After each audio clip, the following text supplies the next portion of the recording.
Investing in yourself is the best thing you can do. Anything that improves your own talents. Like, nobody can take it away from you. They can run up huge deficits and the dollar can become worth far less.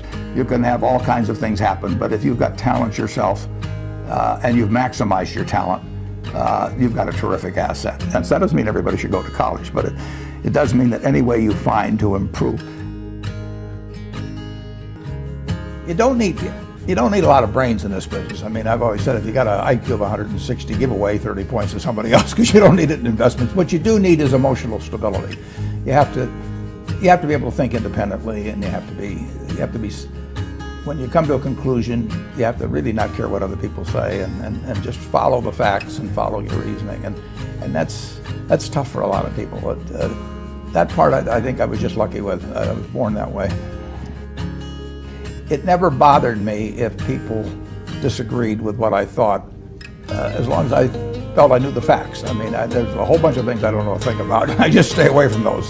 So I stay within what I call my circle of competence. You know, Tom Watson said it best. He said, I'm no genius, but I'm smart in spots, and I stay around those spots. Well, I try and stay around those spots, and I just don't have a problem if somebody says, you know, you're wrong on something. I go back and look at the facts, and I think that really is much more important, frankly, than having a few points of IQ or having an extra course or two in school or anything of the sort. You need emotional stability.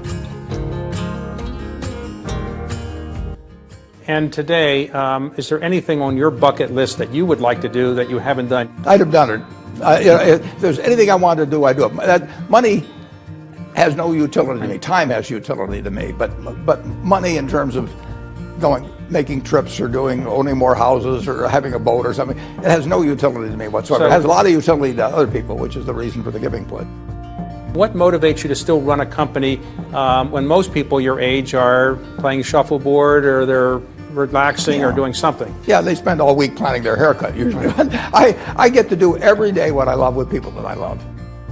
I mean, it doesn't get any better than that. Any word of advice you give to somebody who's a young investor who would like to emulate you, what you would recommend that they do to kind of build something close to what you've done? I think you should look for the job that you would want to hold if you didn't need a job. I mean, you're probably only going to live once. Shirley MacLaine may differ with that, or a few people, and you don't want to go sleepwalking through life, and you really, whether you make X or 120% of X, really isn't remotely as important as to whether, in most cases, you marry the right person and you also find something that you would do if you didn't need the money. And I've had that job for 50 or more years, and I was lucky in that I sort of found early on what turned me on that way. But don't settle for something if you can possibly. Don't worry about making the most money this week or next month. I mean, when I offered to work for Ben Graham, I said I'll work for nothing, and I meant it. You know, I mean, just the idea of being turned on. So